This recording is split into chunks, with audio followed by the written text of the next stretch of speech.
اللهم صل على محمد وعلى آل محمد وبارك وسلم۔ السلام علیکم۔ حمد و ثنا کی سزاوار ہے رب ذوالجلال والاکرام کی ذات برحق کہ جس نے حضرت آدم کو زمین پر بھیجا تو وعدہ فرمایا کہ اپنی وحی کا نزول فرماتا رہے گا۔ وحی کا اتمام و اکمال، ہدایتوں کا اتمام و اکمال اور نعمتوں کا اتمام ہوا حضور ختم مرتبت صلی اللہ علیہ وسلم پر۔ جناب ختم رسول پر ہزار بار درود اور بار بار درود۔ 19-20 برس کا لڑکا حضور رسالت مآب صلی اللہ علیہ وسلم کی خدمت اقدس میں پیش ہوا۔ اس لڑکے نے خود اپنے بارے میں کہا کہ میں 6 میں چھٹا ہوں۔ یہ ام عبد کے صاحبزادے حضرت عبداللہ ابن مسعود ہیں۔ معلوم ہوا کہ چھٹے مسلمان ہیں۔ روایتوں میں کہیں کہیں کچھ اختلاف ہے، لیکن بہرحال اس سے کسی کو انکار نہیں کہ حضرت عبداللہ ابن مسعود بالکل ابتدائی مسلمانوں میں سے ہیں۔ اس وقت مسلمان ہوئے جب اہل ایمان انگلیوں پہ گنے جا سکتے تھے۔ حضرت عبداللہ ابن مسعود نے جب اپنے آپ کو جناب رسالت پناہ صلی اللہ علیہ وسلم کے سامنے پیش کیا تو زغابہ میں ایک واقعہ ہے۔ اسی سے ملتا جلتا ایک واقعہ حضرت بلال حبشی کے بارے میں بھی ہے۔ واقعہ یہ ہے کہ اللہ کے رسول اعلاء کلمت الحق کے بعد کبھی کبھی جب جبل نور کے غار حرا میں اعتکاف فرمایا کرتے تھے یا کہیں تبلیغ دین کے لیے تشریف لے جاتے تو لوٹتے میں اگر بکریوں کا کوئی ریوڑ آپ کو مل جاتا تو چرواہوں سے دودھ طلب فرمایا کرتے تھے۔ ایک دن ایسا اتفاق ہوا کہ حضور رسالت مآب صلی اللہ علیہ وسلم اور حضرت ابوبکر صدیق تشریف لا رہے ہیں کہ عقبہ ابن ابی معیط کی بکریاں چراتے ہوئے عبداللہ ابن مسعود جن کی عمر 12-15 کے لگ بھگ ہوگی پھر رہے۔ حضور رسالت مآب صلی اللہ علیہ وسلم کی طرف سے حضرت ابوبکر صدیق نے عبداللہ ابن مسعود سے کہا کہ کیا تمہاری بکریوں سے تھوڑا سا دودھ مل سکتا ہے؟ عبداللہ ابن مسعود کو اللہ تعالیٰ نے شروع ہی سے فطرت صادقہ عنایت فرمائی ہے۔ جانے کیوں ان کے ذہن میں یہ بات آئی کہ عرب کا دستور تو ہے کہ مسافروں کو اگر وہ کوئی چیز مانگے تو محروم نہ کیا جائے، لیکن شاید یہ بددیانتی کی بات ہو، انہوں نے کہہ دیا کہ میری بکریوں میں دودھ نہیں اور اگر ہو بھی تو میں بلا اجازت تمہیں دے نہیں سکتا۔ واقعہ یہ ہے کہ حضور رسالت مآب صلی اللہ علیہ وسلم نے ان سے کہا کوئی ایسی بکری تمہارے ریوڑ میں ہے جو ابھی دودھ دینے کے لائق نہیں؟ ابن مسعود نے کہا ہاں۔ فرمایا کہ اس بکری کو میرے آگے پیش کرو، اور پھر حضور رسالت مآب صلی اللہ علیہ وسلم نے اللہ تعالیٰ کے ناموں کی برکت کے ساتھ دعا کی کہ مولا اسی کے ذریعے سے تھوڑا سا دودھ ہمیں عطا فرما۔ اور جب اس بکری سے دودھ دھوا گیا تو پیالہ بھر گیا۔ حضور رسالت مآب صلی اللہ علیہ وسلم نے اسے پیا، حضرت ابوبکر صدیق نے پیا، اور پھر حضرت عبداللہ ابن مسعود کو بھی یہ پیالہ عطا۔ بعض مورخین و محدثین نے اس واقعے کے بارے میں کہا کہ یہ ایک تمثیلی واقعہ ہے، اس کا مطلب علم سے تھا، اور حضور رسالت مآب صلی اللہ علیہ وسلم کا علم ترکے میں ملا تو حضرت ابوبکر کو بھی ملا اور حضرت عبداللہ ابن مسعود کو بھی ملا اور بھی بہت سے صحابہ کرام کو ملا۔ لیکن ابن اثیر نے لکھا کہ اس واقعے کا ایسا غیر معمولی اثر حضرت عبداللہ ابن مسعود کے دل پر ہوا کہ انہوں نے حضور رسالت مآب صلی اللہ علیہ وسلم کی ذات برحق کے بارے میں سوچنا شروع کیا، تاکہ خود خدمت اقدس میں حاضر ہوئے اور آپ کے دست حق پرست پر ایمان لے۔ بھئی ہم تو عام طور پہ یہ کہتے ہیں کہ ہمارا بچہ تو ابھی چھوٹا ہے، اس کی عمر ہی کیا ہے، 18 برس کی، 19 برس کی، 20 برس کی، لیکن 19-20 برس ہی کے تھے حضرت عبداللہ ابن مسعود کہ خود سے تحقیق کی، خود سے جستجو کی، خود سے ان کی طلب انہیں ابو القاسم سرور کونین صلی اللہ علیہ وسلم کی خدمت میں لے آئی اور انہوں نے آواز حق کو پہچان لی۔ حضور رسالت مآب صلی اللہ علیہ وسلم سے جب حضرت عبداللہ ابن مسعود نے عرض کیا کہ یا رسول اللہ میری تربیت فرمائیے، تو یہ موقع ہے کہ اللہ کے رسول بطور خاص ایک جملہ ارشاد فرماتے ہیں حضرت عبداللہ ابن مسعود کے بارے میں۔ وہ جملہ کہ جس پہ حضرت عبداللہ ابن مسعود اپنی زندگی بھر نازا رہے۔ ارشاد فرمایا اللہ کے رسول نے معلم کتاب و حکمت صلی اللہ علیہ وسلم نے کہ تم تو ہو ہی تعلیم یافتہ لڑکے۔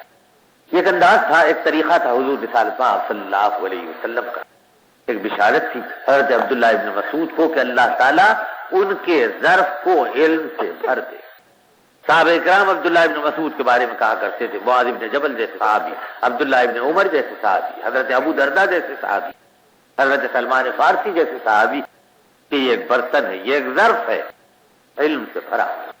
حضور رسالت مآب صلی اللہ علیہ وسلم نے جن نوجوان صحابہ کرام کی بطور خاص تربیت فرمائی ہے، ان میں سے ایک حضرت عبداللہ ابن مسعود ہے، حضرت علی ہیں، حضرت معاذ ابن جبل ہیں، حضرت عبداللہ ابن مسعود ہیں، حضرت زید ابن ثابت ہیں، حضرت عبداللہ ابن عمر ہیں، حضرت جابر ابن عبداللہ ہیں، حضرت زبیر ابن عوام ہیں۔ یہ وہ شخصیتیں ہیں جو چھوٹی عمر میں ایمان لے آئی ہیں، اور جناب رسالت پناہ صلی اللہ علیہ وسلم نے ان کی خصوصی تربیت فرمائی ہے۔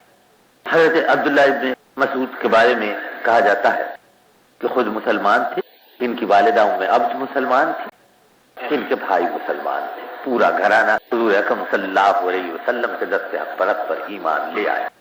جو بات یہاں ذہن میں رکھنے کی ہے وہ یہ کہ مصائب و آلام و مشکلات کے باوجود جب حق شناسی کا موقع آتا تھا تو صحابہ کرام کی فطرت میں یہ بات تھی کہ ہر مصیبت کو گوارا کر لیتے اور سیدھے اور سچے راستے پہ چلتے۔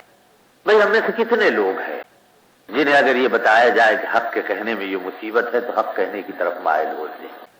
ایک زمانہ تھا کہ مسلمان کے بارے میں کہا جاتا تھا کہ مسلمان کی زبان سے ہمیشہ حق نکلتا، لیکن آج مسلمان اس درجہ مصلحت پوشیوں کا اوگر ہو گیا ہے یا اس قدر جھوٹا ہو گیا ہے کہ حق اس کی زبان سے دور ہو گیا ہے، اور یہی ہماری سب سے بڑی بد نصیبی اور ہماری سب سے بڑی محرومی۔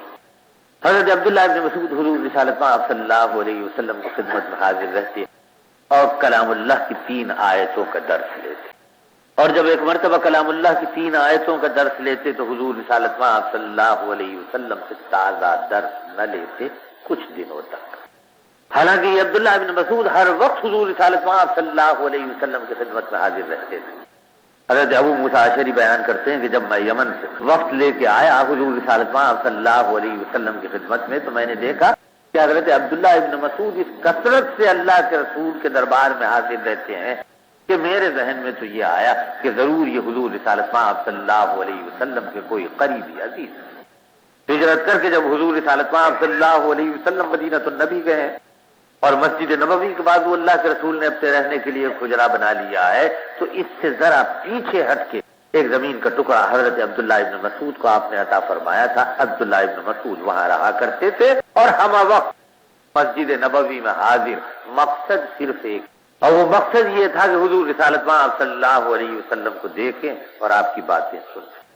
اللہ کے رسول نے ارشاد فرمایا، اللہ تعالیٰ کا ارشاد ہے، صحابہ کرام نے کہا کہ مسلمانوں دیکھو تم اگر اپنی عاقبت کو سنوارنا چاہتے ہو، اپنی زندگیوں کو بہتر بنانا چاہتے ہو تو تمہارا اولین فریضہ ہے کہ تم اپنی زندگی میں کچھ وقت ایسا نکالو کہ ایسی محفلوں میں شریک رہو جہاں تمہیں ہدایت کی باتیں بتائی جائیں، سچی اور اچھی باتیں بتائی جائیں، جہاں جناب رسالت پناہ صلی اللہ علیہ وسلم کا تذکرہ۔ صحابہ کرام کا حال یہ تھا کہ حضور رسالت پاک صلی اللہ علیہ وسلم کی خدمت میں ہم وقت حاضر رہتے۔ بعض صحابہ جیسے حضرت عمر ابن خطاب تھے، حوالی میں رہتے تھے دور مسجد نبوی، جن کے ساتھ ان کی بھائی بندی ہوئی تھی، ان میں اور حضرت عمر ابن خطاب میں یہ طے ہوا تھا ابتدائی دنوں میں، جبکہ کچھ مصیبتیں تھیں، کچھ مشکلات راستے میں تھے، کہ ایسا نہ ہو کہ جناب رسالت پناہ صلی اللہ علیہ وسلم کی کوئی بات ہمیں معلوم نہ ہو۔ اس لیے زندگیوں کی مجبوریوں کے پیش نظر یہ کریں گے کہ ایک دن میں اللہ کے رسول کی خدمت اقدس میں حاضر رہوں گا، ایک دن تم خدمت اقدس میں حاضر رہو، جو باتیں تمہاری غیر حاضری میں میں دیکھوں گا یا سنوں گا تم کو بتا دوں گا، اور جو میری غیر حاضری میں تم سنو گے یا دیکھو گے وہ مجھے بتا دو، تاکہ ہمارا علم برابر رہے اور کسی چیز کی کمی نہ رہے۔ عبداللہ ابن مسعود کے بارے میں کہا جاتا ہے کہ اس درجہ حضور رسالت پاک صلی اللہ علیہ وسلم کی حدیثوں کے شوقین کہ جب تک اللہ کے رسول مسجد نبوی میں ہوتے حضور اکرم صلی اللہ علیہ وسلم کے ساتھ رہتے، اور جب حضور رسالت پاک صلی اللہ علیہ وسلم امہات المومنین کے حجروں میں تشریف لے جاتے تو مسجد نبوی سے دوڑتے ہوئے اپنے گھر جاتے جو پاس ہی تھا، اور اپنی والدہ ام عبد کو لے آتے اور حضور رسالت پاک صلی اللہ علیہ وسلم کے حجروں میں اندر بھیج دیتے، اور جب ماں لوٹ کے آتی تو ان سے پوچھتے کہ اللہ کے رسول امہات المومنین سے کس طرح باتیں کرتے، اللہ کے رسول کا امہات المومنین کے ساتھ کیا سلوک ہے۔ آپ کو معلوم ہے کہ حضور رسالت پاک صلی اللہ علیہ وسلم کا امہات المومنین کے ساتھ کیا سلوک ہے۔ اللہ کے رسول نے کبھی اپنی شریک حیات ام المومنین حضرت عائشہ صدیقہ کو یا حضرت حفصہ کو یا حضرت ام سلمہ کو اپنی باندی یا لونڈی نہیں سمجھا، ارشاد تھا مسلمانوں میں وہ مرد اچھے مرد ہیں جو اپنی بیویوں کے ساتھ برابری کا اور خوش اخلاقی کا برتاؤ کرتے ہیں۔ فرمایا کہ میری نظر میں وہ مرد اچھا ہے جو اپنی بیوی اور اپنے بچوں کو بہتر سے بہتر کھلاتا اور پہناتا ہے۔ ام المومنین حضرت عائشہ صدیقہ فرماتی ہیں کہ جناب رسالت پناہ صلی اللہ علیہ وسلم کی خوش اخلاقی کا یہ عالم تھا کہ جب ہمارے حجروں میں داخل ہوتے تو اللہ کے رسول سلام کرتے ہوئے آتے۔ فرماتی ہیں کبھی ایسا بھی ہوتا کہ تبلیغ دین کی مصروفیتوں کی وجہ سے اللہ کے رسول رات گئے میرے حجرے میں آتے، لیکن رات گئے بھی جب میرے حجرے میں آتے تو حضور رسالت پاک صلی اللہ علیہ وسلم حجرے میں داخل ہوتے ہی سلام کرتے، البتہ اس وقت یہ احتیاط برتتے کہ آواز کے ایسے حجم سے مجھے سلام کریں کہ اگر میں جاگتی ہوں تو جواب دوں، اگر سوتی ہوں تو میری نیند خراب ہو۔ امت کے عام ترین مسائل میں اللہ کے رسول نے امہات المومنین سے مشورہ کیا۔ صلح حدیبیہ کے موقع پر حضرت ام سلمہ سے حضور رسالت پناہ صلی اللہ علیہ وسلم نے مشورہ کیا اور ان کے مشورے کے بعد اپنا احرام کھولا۔ اللہ کے رسول نے عورتوں کو وہ حقوق دیے ہیں کہ کسی امت میں عورتوں کو وہ حقوق نہیں ملے، اور ارشاد فرمایا کہ پرانی روایات کے بموجب مرد کہیں عورتوں کے ساتھ وہ سلوک نہ کریں جو باندیوں اور لونڈیوں کے ساتھ۔ بیوی برابر کی ہستی، گھریلو معاملات میں اس کے ساتھ برابر کا سلوک ہونا چاہیے، اور خوش دلی کے ساتھ زندگی کے ہر معاملے میں ان دونوں کو ایک دوسرے کے ساتھ تعاون کرنا چاہیے۔ حضور رسالت پاک صلی اللہ علیہ وسلم اور امہات المومنین کی زندگی ہمارے سامنے یہی سبق ہے۔ ام المومنین فرماتی ہیں اللہ کے رسول تاجدار دو جہاں، سرور کشور رسالت، صاحب التاج والمعراج والبراق، محبوب رب المشرقین والمغربین، گھر میں ہوتے غلام آٹا گوندتا ہوتا تو اس کی مدد کر دیتے، چھپر چھانے کی ضرورت ہوتی تو اپنا چھپر چھا لیا کرتے، کپڑے پھٹ جاتے تو خود سی لیا کرتے، اگر ہم لوگ کھانا پکاتے اور اس میں آب و نمک میں کوئی کمی رہتی تو اللہ کے رسول کی ابروؤں میں گرے نہ پڑتی، ناراض نہ ہوتے، برتن نہ پھینکتے، کھانا نہ پھینکتے، بلکہ خاموشی سے اپنا ہاتھ کھینچ لیتے۔ یہ باتیں ہیں حضور رسالت پناہ صلی اللہ علیہ وسلم کی، ان کو ہمیں اپنی زندگی کے شب و روز میں ملحوظ رکھنا۔ بڑی خواتین حضور رسالت پناہ صلی اللہ علیہ وسلم سے ملنے آتی تو اللہ کے رسول باوجود نبی ہونے کے، سرتاج انبیاء ہونے کے ان کی عزت کیا کرتے تھے۔ حضرت حلیمہ سعدیہ دایا ہی تو تھی، انا ہی تو تھی، حضرت ام ایمن حضور رسالت پاک صلی اللہ علیہ وسلم کی کھلائی ہی تو تھی، کیا حیثیت ان کی ہوتی ہے، لیکن حضور رسالت پاک صلی اللہ علیہ وسلم اپنی چادر ان کے لیے بچھا دیا کرتے ہیں۔ معلوم ہوا کہ بزرگوں کی خدمت کی جاتی ہے، چاہے وہ بزرگ بڑا دنیاوی مرتبہ رکھتے ہوں یا چھوٹا دنیاوی مرتبہ۔ ایک مرتبہ حضور رسالت پاک صلی اللہ علیہ وسلم کی خدمت اقدس میں حضرت اسماء دوڑتی ہوئی آئی۔ حضرت اسماء حضرت ابوبکر صدیق کی بڑی صاحبزادہ، حضرت اسماء جنہیں ہجرت کے موقع پہ اللہ کے رسول نے ذات النطاقین کا خطاب عطا فرمایا کہ ہجرت کے لیے حضرت ابوبکر اور حضور رسالت پاک صلی اللہ علیہ وسلم نکلتے ہیں تو توشے کی روٹیاں جس میں بندھی، اس توشے دان کو باندھنے کے لیے کوئی رسی نہیں ہے، تو حضرت اسماء اپنا دوپٹہ پھاڑتی، آدھا حصہ اپنے لیے رکھ لیتی ہیں اور آدھے سے وہ توشے دان باندھتی ہیں، تو حضور اس موقع پہ انہیں ذات النطاقین کا خطاب دیتے ہیں۔ یہ حضرت اسماء حضرت عائشہ کی بڑی بہن ہے، لیکن دونوں کی مائیں الگ الگ ہیں۔ حضرت عائشہ کی ماں تو مسلمان تھی، صحابیہ تھی، لیکن حضرت اسماء کی والدہ مسلمان نہیں تھی۔ حضرت ابوبکر صدیق نے جب حکم آیا تو ان کو چھوڑ دیا۔ مدنی زندگی میں ایک مرتبہ حضرت اسماء کی والدہ حضرت اسماء سے ملنے آئی، ماں اپنی بیٹی سے ملنے آئی۔ حضرت اسماء مسلمان، ماں کافرہ۔ حضرت اسماء دوڑتی ہوئی حضور رسالت پاک صلی اللہ علیہ وسلم کی خدمت اقدس میں حاضر ہوئی اور کیا کہ یا رسول اللہ، میرے گھر میری ماں آئی ہے، میں اس کے ساتھ کیا سلوک کروں؟ ارشاد فرمایا کہ ماں بہرحال ماں ہے، اس کی عزت و توقیر کرو، اس نے سلوک کے ساتھ اس کے ساتھ پیش آؤ۔ اور یہ تو دنیا جانتی ہے کہ اللہ کے رسول نے فرمایا کہ ماؤں کے قدموں کے نیچے جنت۔ حکم ہے کہ اپنے ماں باپ سے شہرت پھلا کے بات نہ کرو۔ حضور رسالت پاک صلی اللہ علیہ وسلم کی خدمت میں ایک صحابی حاضر ہوئے، پوچھا کہ یا رسول اللہ، مجھ میں سب سے زیادہ حق کس کا؟ فرمایا تیری ماں کا حق۔ عرض کیا اس کے بعد؟ فرمایا کہ تیری ماں کا حق۔ عرض کیا کہ یا رسول اللہ اس کے بعد؟ فرمایا کہ تیری ماں کا حق۔ 3 مرتبہ ماں کے حقوق کے بارے میں ارشاد فرمایا اور 4تھی مرتبہ ارشاد فرمایا کہ تیرے باپ کا حق۔ ایک صحابی نے پوچھا کہ یا رسول اللہ، میرے پاس اتنی کچھ دولت ہے، میری بیوی ہے، میرے بچے ہیں، میرے باپ کو میرے کچھ پیسے کی ضرورت ہے، میرے مال کی ضرورت ہے، آپ اس کے بارے میں کیا ارشاد فرماتے ہیں کہ میں خود انڈیپینڈنٹ ہوں، آزاد ہوں، میری بیوی بچے ہیں، میرا الگ چھوٹا سا قبہ ہے، خاندان ہے۔ فرمایا کہ تو، تیرے بیوی بچے اور تیرے مال و دولت سب تیرے ماں باپ کے اور تیرے باپ کے۔ یہ معاشرہ ہے جو اسلام قائم کرنا چاہتا ہے، وہ معاشرہ نہیں جو یورپ میں قائم ہو رہا ہے کہ ماں باپ بوڑھے ہوئے اور ان کو لات مار کے نکال دیا گیا، بیت المعذورین میں بھیج دیا گیا۔ نہیں، ہمارے پاس معاشرہ وہ ہے کہ جس میں ماں باپ کی عزت و تکریم کی جاتی ہے، اور حکم ہے ایک نہیں کئی جگہ بار بار، سورہ بقرہ میں، سورہ لقمان میں، سورہ عنکبوت میں، سورہ بنی اسرائیل میں اللہ تعالیٰ کہتا ہے کہ دیکھو اپنے والدین کے ساتھ احسان کے ساتھ برتاؤ، ادب کے ساتھ رہو، احترام کے ساتھ رہو۔ بدبختو تم کیا جانو کہ جب تم میں یہ سکت نہ تھی کہ تم اپنے منہ پر سے مکھی اڑا سکتے، تمہاری ماں نے، تمہارے باپ نے راتوں کو جاگ جاگ کے تمہاری پرورش کی، اور پھر تیری ماں کا کیا کہنا کہ جس نے تیرے بوجھ کو کتنے مہینوں اپنے پیٹ میں رکھا، اور وہ ہمیشہ خوش دلی کے ساتھ تیری خدمت کرتی تھی، اور آج جب تو اس قابل ہوا ہے کہ اپنے ماں کی خدمت کرے، تیرے ابرو گرے پڑتی۔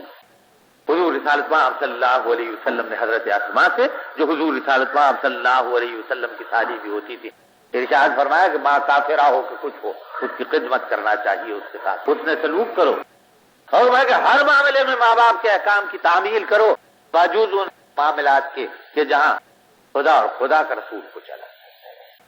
اگر ماں باپ نماز روزے سے منع کرتے ہیں تو بے شک حکم ہے کہ ماں باپ کے احکامات کی تعمیل نہ کرو، لیکن اس سے ہٹ کے ماں باپ جو کہتے ہیں حکم ہے کہ اس کی تعمیل کرو۔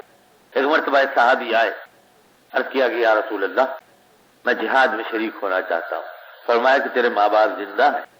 عرض کیا کہ جی ہاں۔ فرمایا کہ ماں باپ کی خدمت کر جہاد سے بڑھتی ہے۔ حالانکہ جب جہاد کا اعلان ہو جاتا ہے تو ہر بالغ مسلمان پر فرض ہے کہ وہ اپنی تلوار اور اپنا سامان لے کے باہر نکل جائے۔ ایک زمانے میں تو بالکل یہی احکامات تھے، چنانچہ بدر کی لڑائی کے وقت مسلمانوں کی تعداد 313 کے لگ بھگ تھی، اور 313 مسلمان میدان جنگ میں نکل گئے۔ عہد کے وقت مسلمانوں کی تعداد 700 تھی، 700 مسلمان میدان جنگ میں نکل گئے، 300 منافقین عبداللہ ابن ابی کے ساتھ واپس چلے گئے، ورنہ 1000 کی تعداد۔ اسی طرح خندق کے موقع پہ 3000 مسلمان ہوتے ہیں، فتح مکے کے موقع پہ 10,000 مسلمان ہوتے ہیں۔ اللہ تعالیٰ نے جب مسلمانوں کی تعداد میں اضافہ کر دیا تب جا کے یہ حکم آیا کہ تم میں سے کچھ تو میدان جہاد میں داد شجاعت دیں اور کچھ گھر پہ بیٹھے راہ تکتے رہیں یا ان مجاہدوں کے لیے سامان سفر تیار کریں۔ ورنہ تو حکم یہ تھا ہر مسلمان کے لیے کہ اعلان جہاد ہی کے ساتھ اپنا ساز و سلاح لے کے نکل پڑے۔ 1,44,000 صحابہ کرام کی زندگی میں 2 باتیں مشترک، ایک تو عبادتوں کا ذوق، بڑے سے بڑے جلیل القدر صحابی ہیں حضور رسالت مآب صلی اللہ علیہ وسلم، حضرت ابوبکر، حضرت عمر، حضرت عثمان، حضرت علی، حضرت عبداللہ ابن عمر، حضرت عبداللہ ابن مسعود، حضرت ابو درداء، عبادہ ابن صامت، سعد ابن معاذ، اسد ابن زرارہ، ابو ایوب انصاری، خالد ابن ولید، عمر ابن عاص، ایک سے ایک بڑا، ایک سے ایک جلیل القدر، لیکن 2 باتیں سب میں مشترک ہیں، عبادتوں کا ذوق اور جہاد کے لیے ہم وقت حاضر۔ اگر یہ نہ ہوتا تو حضور رسالت مآب صلی اللہ علیہ وسلم اسلامی مملکت قائم نہ کر پاتے۔ جہاد صلاح و فلاح کے لیے، اگر آپ کے اندر قوت ہو تو پھر دنیا کا کوئی حصہ ایسا ہے کہ جہاں مسلمانوں کو ستایا جا سکتا ہے۔ وہ ایک کیفیت ہے جو مکے کے مسلمانوں کی ہے کہ مکے کے مسلمان ہجرت کر کے مدینۃ النبی آئے، ان پہ اب بھی مکے کے مشرکین باوجود ہجرت کے بغارت ڈالتے ہیں، ستاتے ہیں، راتوں کو حملہ کرنے کی دھمکیاں دیتے ہیں، ان کے جانور آ کے کھول کے لے جاتے ہیں۔ حضرت ابی ابن کعب فرماتے ہیں ہمارا تو حال یہ تھا کہ ہم راتوں کو بھی تلواریں باندھ کے سویا کرتے تھے کہ کسی وقت بھی دشمن آ سکتا۔ ایک مرتبہ رات گئے، ایک دم ایک ہنگامہ سا ہوا، سب لوگ جمع ہوئے مسجد نبوی کے قریب، ظاہر میں یہ تھا کہ شاید دشمن نے غارت ڈال دی ہو۔ حضرت ابو طلحہ انصاری آئے تو ان کا گھوڑا تھا، حضور رسالت مآب صلی اللہ علیہ وسلم نے وہ گھوڑا لیا اور ننگی پیٹھ پر گھوڑے کے سوار ہو کر مدینۃ النبی کے باہر گئے، ہر طرف دیکھا بھالا اور واپس تشریف لا کے فرمایا کہ کوئی ہراتا ہونے کی بات نہیں، دشمن نہیں آیا۔ اس زمانے میں مظلوم مسلمان کچھ مکے میں رہ گئے تھے، ان پہ ظلم ہو رہا تھا، اسی کے بعد جہاد کی آیتیں نازل ہوئیں اور پھر مسلمانوں کو بتایا گیا کہ دیکھو یہ تمہارا فریضہ ہے کہ دنیا کے جس خطے میں بھی مسلمانوں پہ ظلم کیا جا رہا ہو ان کی مدد کے لیے تم اپنی جگہ سے اٹھ کھڑے ہو، ساز و صلاح کے ساتھ، مال و منال کے ساتھ، جان و تن کا نذرانہ بارگاہ خداوندی میں پیش کرنے کے لیے ہمیشہ تیار۔ مدتوں ایسا ہوا کہ صحابہ کرام سے موت ڈرتی رہی، اور مدتوں سے ایسا ہے کہ ہم موت سے ڈر رہے ہیں۔ یہی فرق ہے کہ ان کے قدموں میں تو قیصر و کسریٰ کے تخت و تاج آ گرتے تھے، اور ہم کو دنیا کی ذلیل سے ذلیل قوم بھی دھتکار دیتی ہے، اور صفِ اقوام عالم میں ہمارا کوئی مقام نہیں۔ حضور رسالت صلی اللہ علیہ وسلم کی صحابی اپنی والدہ ام عبس کو حضور رسالت صلی اللہ علیہ وسلم کے گھر میں بھیجتے کہ جاؤ دیکھ کے آؤ۔ اگر انہوں نے نہ دیکھا ہوتا اور انہوں نے روایتیں نہ کی ہوتی تو آج ہم حضور رسالت صلی اللہ علیہ وسلم کی گھریلو زندگی کے بارے میں کیا بیان کرتے؟ گھریلو زندگی کے واقعات یا تو امہات المومنین سے معلوم ہوئے، یا ایسے صحابہ کرام سے جنہوں نے حضور رسالت صلی اللہ علیہ وسلم کے واقعات کسی نہ کسی طریقے سے جمع کیے اور اپنے بعد آنے والوں تک منتقل کیے۔ اللہ کے رسول کا حکم ہے کہ وہ مسلمان بہت اچھا مسلمان ہے جو میری باتیں سنتا اور ان پر عمل کرتا ہے اور پھر ان باتوں کو دوسروں تک پہنچا دیتا ہے۔ یہ فریضہ میرا بھی ہے، یہ فریضہ آپ کا بھی ہے۔ جو اچھی بات آپ کو معلوم ہو آپ کا فریضہ ہے کہ آپ دوسروں تک پہنچا دیں۔ اسی طریقے سے اللہ تعالیٰ کے احکامات اور رسول اللہ صلی اللہ علیہ وسلم کے ارشادات قیامت تک دنیا میں پھیلتے رہے۔ حضرت ام عبد حضرت عبداللہ ابن مسعود کی والدہ لوٹ کے ان کو بتاتی کہ یہ کچھ میں نے دیکھا، تو حضرت عبداللہ ابن مسعود اسے یاد رکھتے۔ طریقہ یہ تھا کہ حضور رسالت صلی اللہ علیہ وسلم کی خدمت میں ہم وقت حاضر رہتے، لیکن کلام اللہ کی 3 آیتوں کا درس لیتے تو دوبارہ کچھ وقت تک درس نہ لیتے۔ لوگوں نے پوچھا کہ اے ابن ام عبد، عجیب و غریب بات ہم تم میں دیکھتے ہیں، ایک طرف علم کی جستجو اور طلب کا یہ عالم ہے کہ ہم وقت سرکار دو عالم صلی اللہ علیہ وسلم کے دربار میں حاضر رہتے ہو، اور دوسری طرف یہ حال ہے کہ کلام اللہ کی 3 آیتوں کا درس لیتے ہو تو پھر رک کے تھم تھم کے درس لیتے ہو۔ کہا میرے بھائی، میرے ذوق علم یا طلب علم میں کوئی کمی نہیں ہے، بلکہ جب اللہ کے رسول سے کلام اللہ کی 3 آیتوں کا درس لیتا ہوں تو دوبارہ مزید آیتوں کا درس اس وقت تک نہیں لیتا جب تک کہ ان 3 آیتوں پر اپنی زندگی میں عمل نہیں کر لیتا۔ یہ صحابہ کرام جن کی زندگیاں ہمارے لیے حضور رسالت صلی اللہ علیہ وسلم نے نمونے کے طور پہ پیش کی ہیں۔ اللہ تعالیٰ نے تو اپنے رسول کو نمونہ بنایا اور بتا دیا کہ ہم نے ان کو نمونہ بنا کے تمہارے سامنے پیش کیا، عبادتوں کے لیے، معاملات کے لیے، ذات کے لیے، ہر بات کے لیے۔ اور اللہ کے رسول نے قیامت تک آنے والے مسلمانوں کو بتایا کہ میں نے اپنے صحابہ کا ایک اتنا بڑا معاشرہ تعمیر کر کے تمہارے سامنے رکھا ہے کہ دیکھو، صرف اللہ کے رسول کی حیثیت سے میں ہی نہیں، یہ بھی قرآن کے ایک لفظ پہ عمل کر کے دکھاتے ہیں۔ اس لیے یہ قانون حیات، یہ ضابطۂ زندگی جو تمہیں قرآن کی صورت میں عطا فرمایا گیا ہے، عین میں فطرت انسانی کے مطابق ہے، اس پہ عمل کرنا بالکل مشکل نہیں۔ حضرت عبداللہ ابن مسعود بچپن میں، آج کی ڈاکٹروں سے اگر پوچھئے ان کو بتاتے بچے کو تو وہ کہتے کہ اس بچے کے پیر میں پولیو ہو گیا، سوکھے کی بیماری جسے کہتے ہیں، کہ ٹانگیں پتلی پتلی ہو جاتی ہیں۔ حضرت عبداللہ ابن مسعود کی ٹانگیں پتلی پتلی تھی۔ مدنی زندگی کا واقعہ ہے، حضور رسالت صلی اللہ علیہ وسلم بڑے ذوق سے مسواک کیا کرتے تھے۔ مسواک کے بارے میں اللہ کے رسول کا حکم یہ ہے کہ ہر وضو سے پہلے مسواک کرنا چاہیے، بہتر ہے، پابندی نہیں ہے لیکن سنت ہے اگر کرو۔ لیکن ایک موقع پہ ارشاد فرمایا کہ اگر ایک عمل بڑھ نہ جاتا تو میں مسلمانوں کو حکم دیتا کہ ہر وضو سے پہلے مسواک کیا۔ حضرت انس بن مالک اور حضرت عائشہ مسواک کرنے کے فوائد بتاتی ہیں تو معلوم ہوتا ہے 100 سے زیادہ اس کے فوائد۔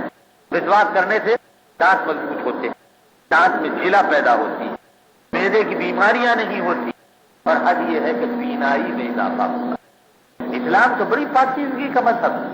ذرا سوچیے، حضور رسالت صلی اللہ علیہ وسلم ارشاد فرمایا کرتے تھے، مسلمانوں اگر تم میں کوئی غریب بھی ہے تو اسے چاہیے کہ مسجد میں جب نماز پڑھنے کے لیے جائے تو اپنے کپڑوں کو دھو کے جائے، اپنا منہ صاف رکھے، بدبودار چیزیں کھا کے مسجد میں نہ جائے، لہسن پیاز وغیرہ وغیرہ، کہ دوسرے لوگوں کو اگر بو آئے گی تو تکلیف ہوگی۔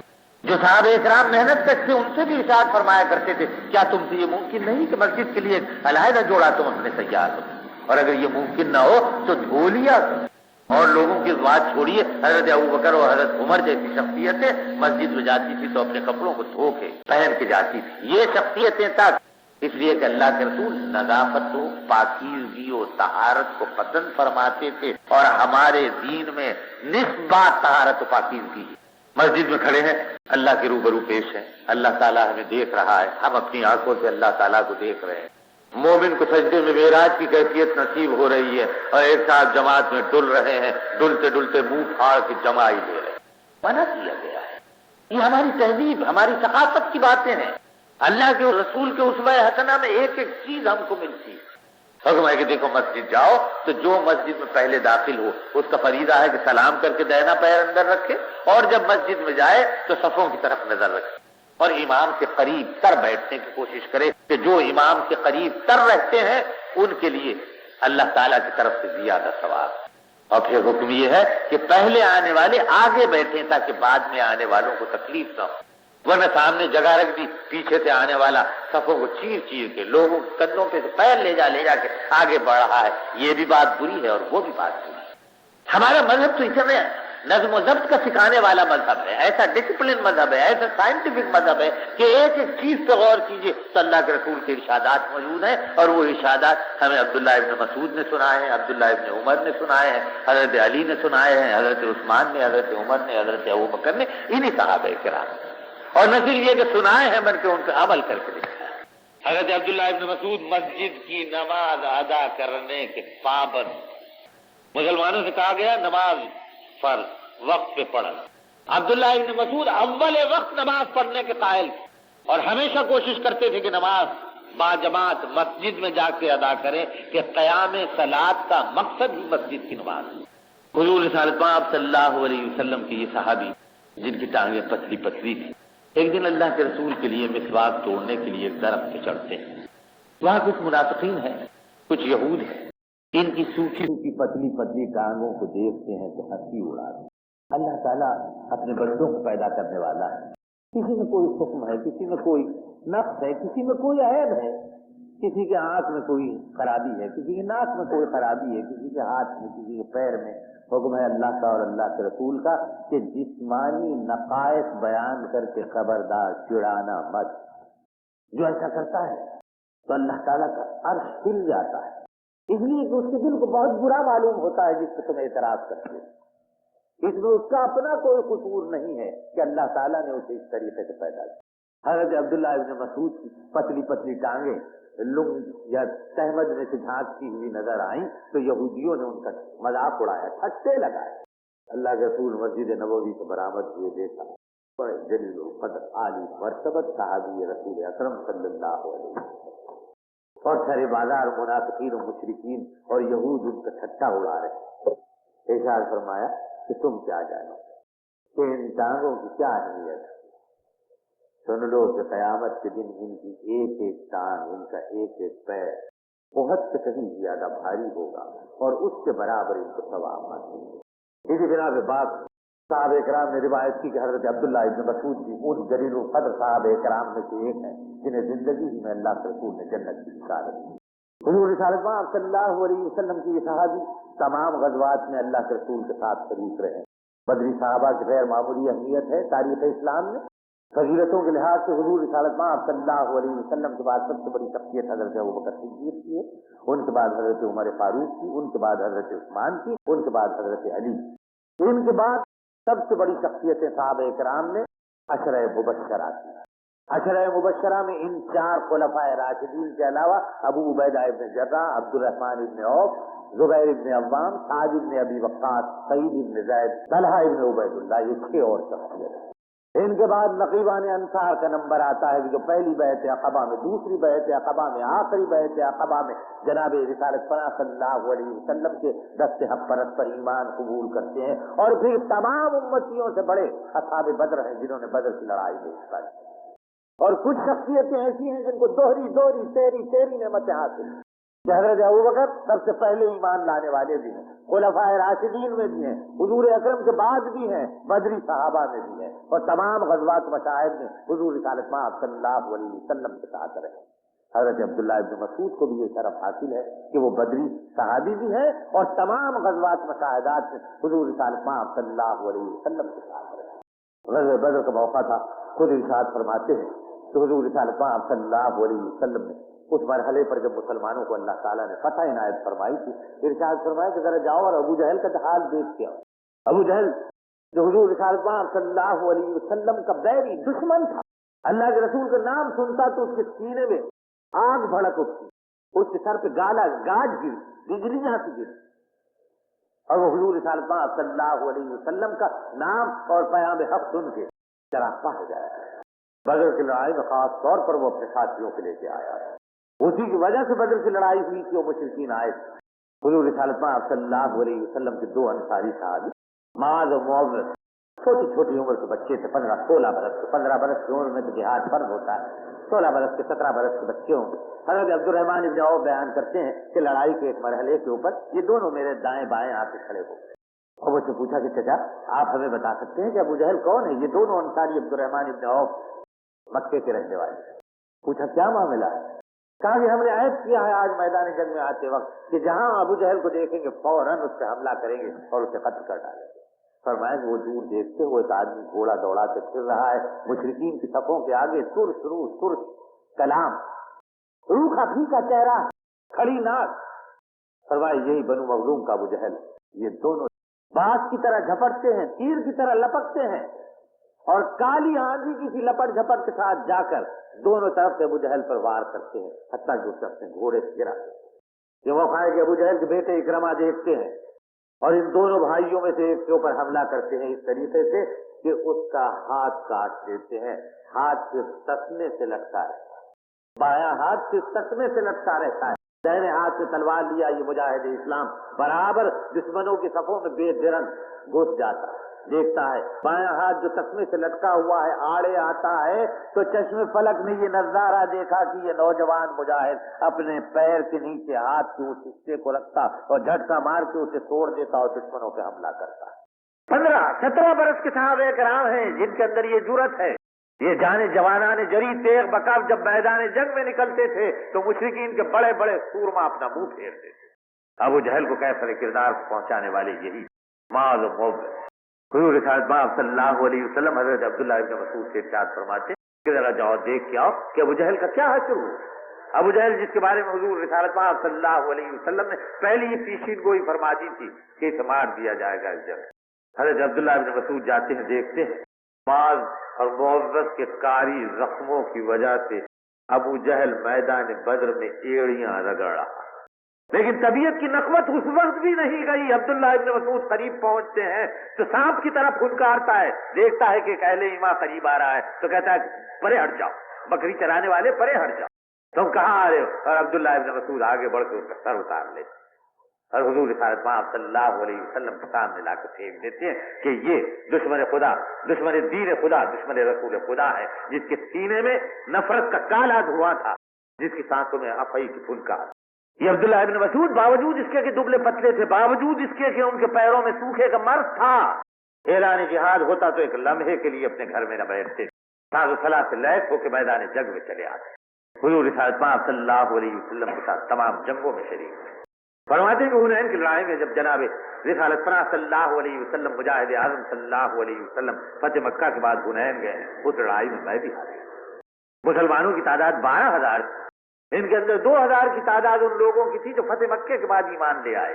ایک موقع ایسا آیا ہے کہ بنو ثقیف نے ہم کو وادی میں گھیر لیا ہے اور ہم پہ ایسا تابڑ توڑ حملہ کیا ہے تیروں کا کہ یہ طلقاء فتح مکے کے بعد ایمان لانے والے ٹھہر نہ سکے، ان کے پیر اکھڑ گئے تو بھاگ گئے۔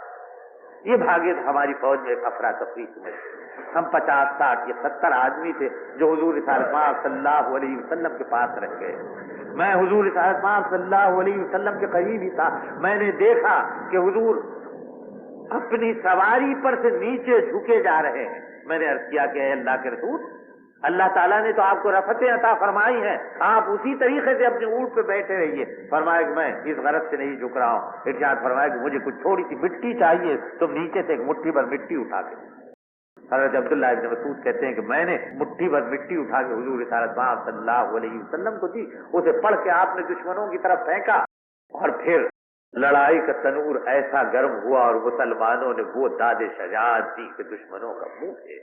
حضرت عبداللہ ابن مسعود حضور رسالت پاک صلی اللہ علیہ وسلم کے عہد میں جتنے جنگیں ہوئی ان میں شریک رہے، اور ان کے بعد بھی لڑائیوں میں حصہ لیتے رہے، حتیٰ کہ جنگ یرموک میں حضرت خالد ابن ولید اور ابو عبیدہ ابن جرح کے ساتھ حصہ لیا، اور اس لڑائی میں اس تنتنے اور معرکے سے لڑتے رہے کہ دیکھنے والوں نے ان کی شجاعت و مردانگی کی بے انتہا تعریف کی۔ حضرت عبداللہ ابن مسعود کو حضرت عمر نے اپنے دور میں، حضرت عثمان نے اپنے دور میں، اور ایک روایت ہے کہ حضرت ابو بکر نے بھی اپنے دور میں بہت سی اہم ملک کی خدمتیں عطا فرمائیں۔ بہترین ایڈمنسٹریٹر تھے اپنے دور کے، اللہ تعالیٰ نے غیر معمولی تدبر و ذہن عطا فرمایا تھا۔ کوفے میں یہ قاضی بھی تھے، اور کوفے ہی میں یہ بیت المال یا خزانے کے حاکم بھی تھے۔ کوفہ مسلمانوں کی سب سے بڑی چھاونی اور سب سے بڑا کینٹونمنٹ، جس میں ایک ایک وقت میں 4-4 ہزار گھوڑے تیار رکھتے تھے، اور یہاں سے مسلمان اپنی سرحدوں کی حفاظت کرتے تھے اپنے مجاہدوں کے ذریعے سے۔ بیت المال کے پیسے کے بارے میں حضرت عبداللہ ابن مسعود انتہائی سخت تھے۔ ایک واقعہ کتابوں میں لکھا ہے کہ حضرت سعد ابن ابی وقاص گورنر، حضرت عبداللہ ابن مسعود خزانے کے انچارج ہیں۔ جیسے اس زمانے میں لوگ بینکوں سے قرضہ لیتے ہیں، اس زمانے میں بیت المال سے مسلمان قرضہ لیا کرتے تھے، قرض حسنہ۔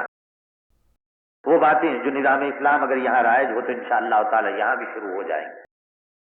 بیت المال سے حضرت سعد ابن ابی وقاص نے قرضہ لیا اور وقت پر واپس نہ کیا، اس لیے کہ وہ گورنر تھے، اس لیے کہ وہ ان سے بڑے حاکم تھے۔ حضرت عبداللہ ابن مسعود خاموش نہیں رہے، اور ان کی توجہ دلاتے ہیں، ان کی غلطی بتاتے ہیں، فرماتے ہیں کہ یہ وقت ختم ہو گیا، اب اس کے اندر آپ کا فریضہ ہے کہ آپ اس رقم کو واپس کرو۔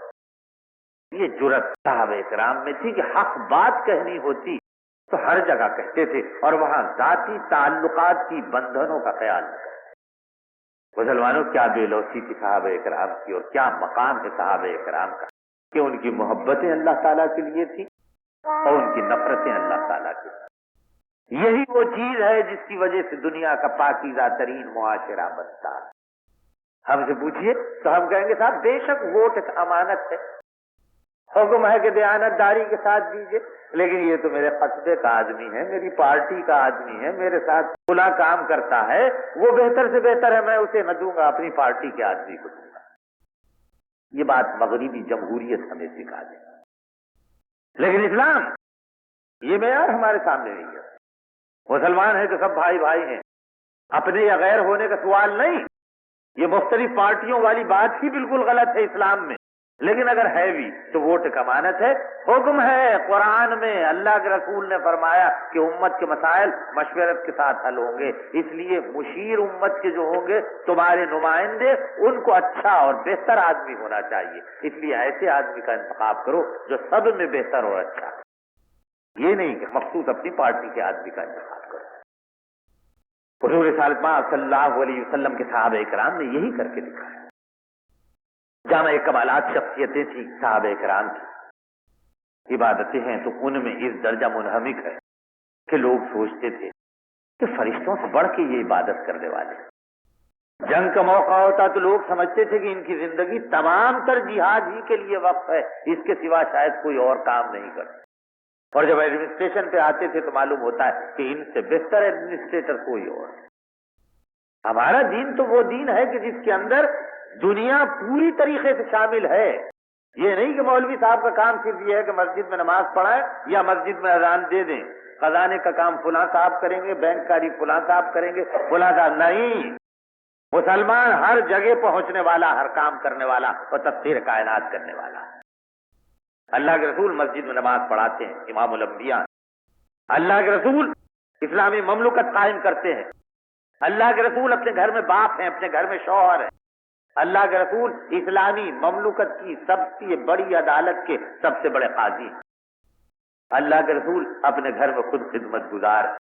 اللہ کے رسول غلاموں کے ساتھی ہیں، محنت کشوں کے ساتھی ہیں، خود اپنے لیے مزدوروں اور محنت کشوں کی طرف کی زندگی پسند فرماتے ہیں، اور ذریع سی بات بھی ایسی ہو کہ جس میں آرام و آسائش کی خوبو ہو تو فرماتے ہیں کہ یہ میرے لیے روا ہے اور نہ میرے بیوی بچوں کے لیے روا۔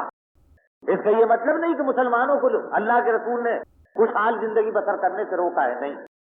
امت کے لوگ اچھے کپڑے پہنے ہوئے اللہ کے رسول کو نظر آتے تو آپ کا چہرہ مسرت سے تبسمہ ہوتا۔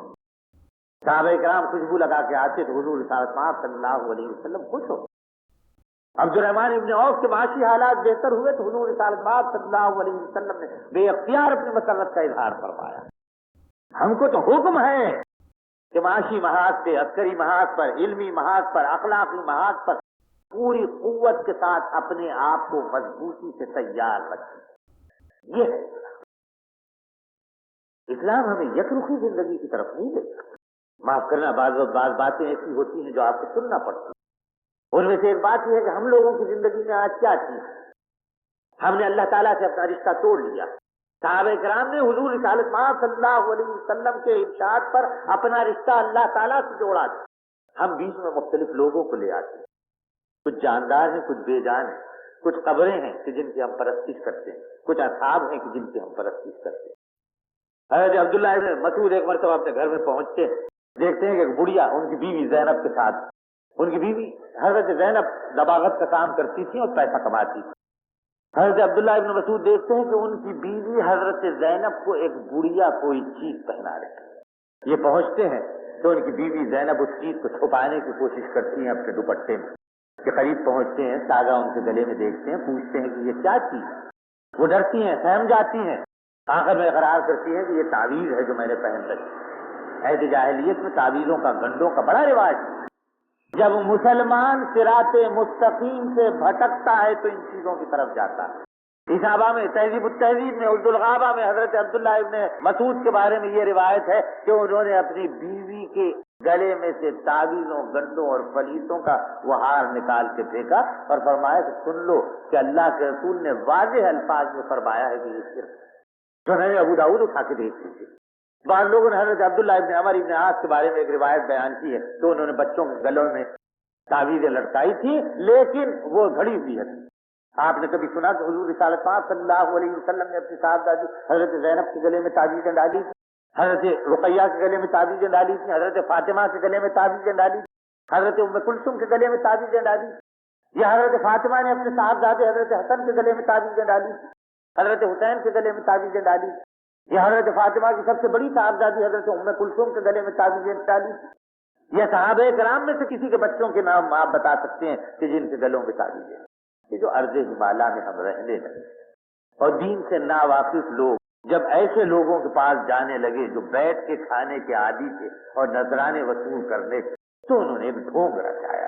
پوری تاریخ اسلام الٹ کے آپ دیکھ لیجئے، کلام اللہ دیکھ لیجئے، حضور رسالت مآب صلی اللہ علیہ وسلم کے حدیث دیکھ لیجئے، کسی جگہ مسلمانوں کے لیے اس کا تذکرہ ہے.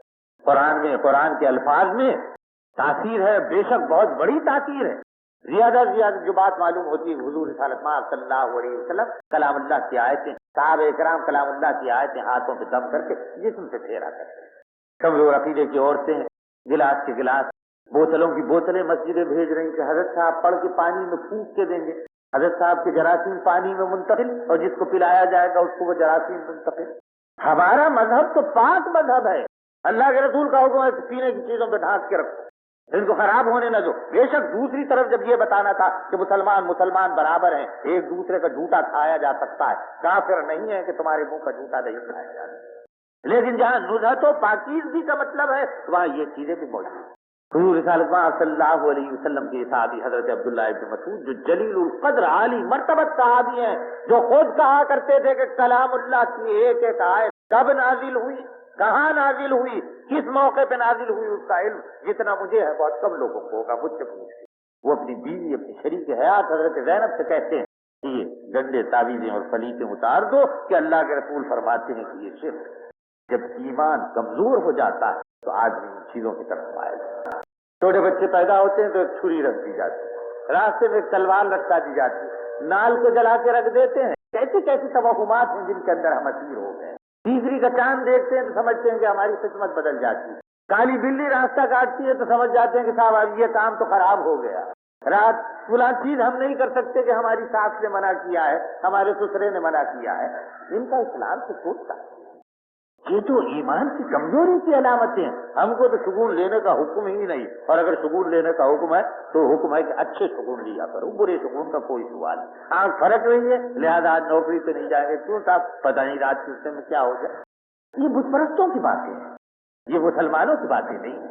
مسلمان کا ایمان اتنا مضبوط ہوتا ہے اور اللہ تعالیٰ کی ذات پر اس کو اس درجہ بھروسہ ہوتا ہے کہ وہ تمام حوادث سے بے فکر ہوتا ہے. اور جب مسلمان اللہ کا نام لے کے آگے بڑھتا ہے, بسم اللہ کہہ کے اپنا قدم آگے بڑھاتا ہے, تو بلائیات اس سے دور رہتے ہیں. اس لیے کہ اللہ تعالیٰ نے کرامن و کاتبین کو جو آپ کے کندھوں پہ بٹھایا ہے, ان کے سپرد یہی فریضہ نہیں کیا کہ آپ کی زندگی کے لمحے لمحے کے واقعات کو لکھ کے, بلکہ ان کے سپرد یہ بھی فریضہ ہے کہ آپ پہ آنے والے بلائیات کو, حادثات کو روک, بشرطے کہ آپ کا ایمان مضبوط. اور نہیں اگر آپ شرک کے حامل ہیں, آپ قبروں کو سجدہ کرنے والے ہیں, آپ لوگوں کے پیروں پہ سجدہ کرنے والے ہیں, اور آپ کے کئی بت ہیں جن کو اسلام نے گرایا ہے, تو پھر آپ کی ایمانی کمزوریوں میں کوئی آپ کی مدد کرنے والا نہیں سوائے اس کے کہ اللہ تعالیٰ آپ کی اصلاح کرے یا آپ کے اندر خود یہ خیال پیدا. اسلام میں اور عیسائیت میں جو سب سے بڑا فرق ہے, وہ فرق یہ ہے کہ عیسائیت میں درمیان میں ایک ہستی, اس نے اگر آپ کو جنت کے لیے چٹھی لکھ دی تو جنت آپ کو مل گئی, نہیں تو نہیں, وہ پادری ہے. اسلام میں ایسی کوئی حضور رسالت صلی اللہ علیہ وسلم نے فتح مکے کے موقع پہ اپنی پھوپھی حضرت صفیہ سے خطاب کیا اور اپنی بیٹی حضرت فاطمہ سے خطاب کیا تو فرمایا یہ نہ سمجھنا کہ نبی کی پھوپھی ہو یا نبی کی بیٹی ہو, سب کا حشر و نشر ان کے اعمال کے مطابق ہو. اور نہ صرف یہ بلکہ میں خود نہیں جانتا کہ میرے بارے میں کیا ہونے والا ہے. یہ وہ ذات اقدس کہہ رہی ہے جس کے بارے میں ہمارا ایمان ہے کہ معصوم تھے, خاتم المعصومین تھے, کہ نہ آپ کے بعد کوئی معصوم ہے نہ آپ کے برابر کوئی معصوم آپ سے پہلے تھے. ما ضل صاحبکم وما غوا. حضور رسالت صلی اللہ علیہ وسلم خاتم المعصومین ہے, خاتم الانبیاء ہے, اس کے بعد کوئی نظریہ نہیں ہے. حضور رسالت صلی اللہ علیہ وسلم اپنے بارے میں یہ ارشاد فرماتے ہیں کہ یہاں تو ساری جزا اور سزا حمال کے نتیجے کے طور پر, کوئی کسی کی مدد کرنے والا ہے. اذان ہوتی ہے تو اذان کے الفاظ ہر مسلمان دہراتا ہے, اس لیے کہ حکم ہے کہ دہراؤ, اس میں ثواب ہے. اگر تم کو معلوم ہوتا کہ کلمات اذان کے ادا کرنے کا کیا ثواب ہے تو مسلمان دوڑتے امڑتے خود پہلے اذان دینے کے لیے پہنچ جاتے, حتیٰ کہ وہ وقت آ جاتا اللہ کے رسول نے فرمایا کہ یہ قرآن ڈالنے لگتے کہ ہم اذان دیں گے, ہم اذان دیں گے. تو اللہ تعالیٰ نے امت محمدی کے کسی فرد کو کلمات اذان کے ادا کرنے سے محروم نہیں رکھتا. حکم دیا کہ جب مؤذن ادا دیتا ہے تو تم کلمات اذان کو دہرا دیں, اور جب اذان ختم ہو جاتی ہے تو حکم ہے کہ حضور رسالت صلی اللہ علیہ وسلم کے لیے مقام محمود کی دعا کرو کہ اللہ کے رسول حشر کے دن مقام محمود پہ فائز ہوں گے, تب شفاعت کریں گے اپنی امت کی اور انبیاء کی اور امتوں کی. اس سے پہلے بارگاہ خداوندی میں کوئی سفارش نہیں کر سکتا, اور یہ سفارش بھی صحیح اجازت سے ہوگی, اذن سے ہوگی اللہ تعالیٰ. اسی لیے قرآن نے صاف طور پر لکھا کہ تم مردوں سے مدد مانگتے ہو, وہ جو زندوں کے زیادہ محتاج, وہ تمہاری کیا مدد کر سکتے ہیں. جب کسی قوم پہ زوال آتا ہے, جب کسی دین کی تعلیمات مٹ جاتی ہیں اور اس دین کے ماننے والے فروعات میں الجھ جاتے ہیں, تو وہ ان چیزوں میں پڑ جاتے ہیں. ورنہ تو ہمارا دین بے حد سادہ ہے. جس دین پہ عمل کر کے صحابہ کرام نے بتایا, وہ دین ایسا ہے کہ ہر مسلمان اس پر عمل کر سکتا ہے. کوئی سیاست وہاں نہیں, کوئی فرقے وہاں نہیں. پوچھیے اتنے بڑے اجتماع میں پتہ نہیں کتنے پڑھے لکھے بندے موجود ہیں. پوچھیے کہ اس وقت کوئی بریلوی جماعت تھی, کوئی دیوبندی جماعت تھی, کوئی اہل حدیث کی جماعت تھی, کوئی وہابی تھے. یہ سب سیاسی شاخسانے اور وہ باتیں ہیں جن کی وجہ سے ملت اسلامیہ کو فائدہ کوئی نہیں ہوا, سوائے اس کے زبانیں ایک دوسرے کی برائی پہ کھلی ہوئی ہیں, ایک دوسرے کی غیبت پہ کھلی ہوئی ہے, ایک دوسرے کی ٹوپی اچھال رہے ہیں, حتیٰ کہ اللہ کے گھر میں ایک دوسرے کو برا بھلا کہے جا رہے ہیں. ان چیزوں سے تو مسلمانوں بچنا چاہیے. اسی لیے سیرت النبی کے جلسوں میں حضور رسالت صلی اللہ علیہ وسلم کے خلق عظیم کی یاد تازہ کی جاتی ہے, صحابہ کرام کے رہائش کے طریقے دیکھے جاتے ہیں.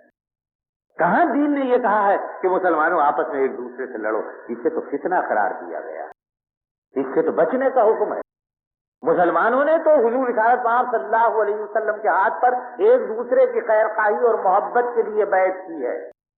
صحابہ نے فرمایا حضور اکرم صلی اللہ علیہ وسلم کا ارشاد کہ مسلمانوں کی کیفیت دیوار کی اینٹوں کی طرح کہ ایک اینٹ دوسرے اینٹ کو سہارا دیتی, اور یہاں ہر ایک کی 1.5 اینٹ کی مسجد الگ ہے, حتیٰ کہ اللہ کے گھر کو بھی تالے اور چابی میں رکھا جاتا ہے.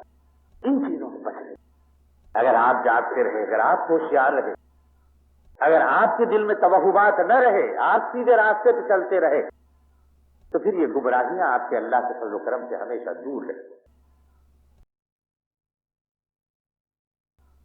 حضرت عبداللہ ابن مسعود کے بارے میں جو ایک اور بات، اہم ترین بات کہی جاتی ہے وہ یہ کہ حضرت عبداللہ ابن مسعود جیسا کہ خود فرمایا کرتے تھے قرآن کے بہت بڑے عالم تھے۔ حضور رسالت مآب صلی اللہ علیہ وسلم نے اپنے کچھ صحابہ کرام کی خاص خاص صلاحیتوں کا خاص خاص موقعوں پہ ذکر فرمایا، جیسے حضرت زید بن ثابت کے بارے میں فرمایا کہ یہ میری امت کے سب سے بڑے ریاضی دان۔ اسی طرح ایک موقع تو حضور رسالت مآب صلی اللہ علیہ وسلم نے کچھ صحابہ کرام کے نام دیے کہ جن کو قرآن سیکھنا ہو ان سے قرآن سیکھو، ان میں سب سے پہلا نام ابن ام عبد کا حضرت عبداللہ ابن مسعود کا نام ہے۔ حضور رسالت مآب صلی اللہ علیہ وسلم ایک مرتبہ حضرت عبداللہ ابن مسعود سے ارشاد فرماتے ہیں کہ مجھے سورہ نساء پڑھ کے سنا۔ ابن مسعود کہتے ہیں کہ یا رسول اللہ آپ تو محبت وحی ہیں، آپ کے قلب اطہر پر تو قرآن کا نزول ہوا اور میں آپ کو کچھ سناؤں؟ فرماتے ہیں نہیں، مجھے دوسروں کی زبان سے سننا بہتر معلوم ہوتا ہے، اور وہ ترتیل سے سورہ نساء سناتے تو حضور رسالت مآب صلی اللہ علیہ وسلم سن کے خوش ہوتے۔ حضور رسالت مآب صلی اللہ علیہ وسلم کی یہ صحابی ایک روایت کے وہ مجھب اللہ کے رسول کی زبان مبارک سے سن کر کلام اللہ کی 70 سورتیں حفظ کرتے، اور طبقات ابن سعد اور بلاذری کی روایت ہے کہ پورا کلام اللہ کسی اور سے سن کے نہیں، کہیں لکھا ہوا دیکھ کے پڑھ کے نہیں، بلکہ محبوب رب المشرقین والمغربین معلم کتاب و حکمت صلی اللہ علیہ وسلم کی زبان مبارک سے سن سن کے حفظ کیا۔ عبداللہ ابن مسعود جب کسی مسئلے کے بارے میں کوئی رائے دیتے تھے تو بڑے سے بڑے صحابہ کرام یہ کہا کرتے تھے۔ حضرت عبداللہ ابن مسعود کوئی حدیث روایت کرتے تو صحابہ کرام حضرت ابو موسیٰ اشعری فرماتے تھے کہ اگر عبداللہ ابن مسعود نے کوئی حدیث روایت کی ہے تو پھر کسی اور سے پوچھنے کی ضرورت نہیں، اطمینان کر۔ حدیثیں گھڑنے کا زمانہ اس کے بعد آیا تھا، جب طرح طرح کی حدیثیں منافقوں، یہودیوں، نصرانیوں نے گھڑ لی اور حضور رسالت مآب صلی اللہ علیہ وسلم کے نام سے ان کو منسوخ کر دیا۔ یہ عبداللہ ابن مسعود جو حضور رسالت مآب صلی اللہ علیہ وسلم کے قدر قریب رہتے تھے، جو علم کا بھرا ہوا ظرف یا برتن، ان کے اندر ایک عجیب غریب بات تھی۔ صحابہ کرام بیان کرتے ہیں کہ اللہ کے رسول کی حدیثیں بیان کرنے کے لیے جب آتے تو خوف سے ہمیشہ لرزہ براندام رہا کرتے تھے، جتنی دیر تک حدیث بیان کرتے کپ کپاتے رہے۔ لوگ پوچھتے تو بیان کرتے کہ حضور رسالت مآب صلی اللہ علیہ وسلم کی ذات اقدس سے کوئی لفظ ایسا منسوخ کرنا کہ جو آپ نے نہ فرمایا ہو قیامت سے دوزخ میں جلانے والا، اس لیے ڈرتا ہوں کہیں ایسا نہ ہو کہ کوئی بات اللہ کے رسول نے نہ فرمائی ہو اور میری زبان سے نکل جائے۔ اسی لیے فرماتے یہ بات جو ہم نے سنی اس کا یہ مفہوم تھا، یہ منشا تھا، اور جہاں تک ہمارا حافظہ کام کرتا ہے، جہاں تک ہماری یادداشت کام کرتی ہے، حضور نے یہ لفظ فرمائے تھے، یہ لفظ فرمائے تھے، یہ ارشاد۔ تمام صحابہ کرام کا یہ عالم تھا۔ حضرت عبداللہ ابن مسعود تو ان صحابہ کرام میں سے ہیں جنہوں نے حضور رسالت مآب صلی اللہ علیہ وسلم کو بالکل ابتدائی نبوی زندگی سے دیکھا ہے اور دنیا سے پردہ فرمانے تک دیکھا ہے۔ یوں سمجھ لیجئے کہ 23.5 سالہ دور نبوت میں کم سے کم 20 سال حضرت عبداللہ ابن مسعود حضور رسالت مآب صلی اللہ علیہ وسلم کی خدمت میں حاضر رہے ہیں، لیکن صرف 848 حدیثیں ان سے روایت۔ زیادہ حدیثیں بیان کرنے سے ڈرتے تھے، گھبراتے تھے۔ جن کے بارے میں یقین کامل تھا وہی حدیث بیان کی۔ امام احمد بن حنبل نے ان کی تمام حدیثوں کو ایک جگہ مرتب کر کے شائع کر دیا۔ اسلامی فقہ میں امام ابو حنیفہ کے فقہ کے بانی حضرت عبداللہ ابن مسعود، فقہی مسائل کے جو فیصلے حضرت عبداللہ ابن مسعود کے ہیں وہ امت کی رہنمائی کے لیے کافی۔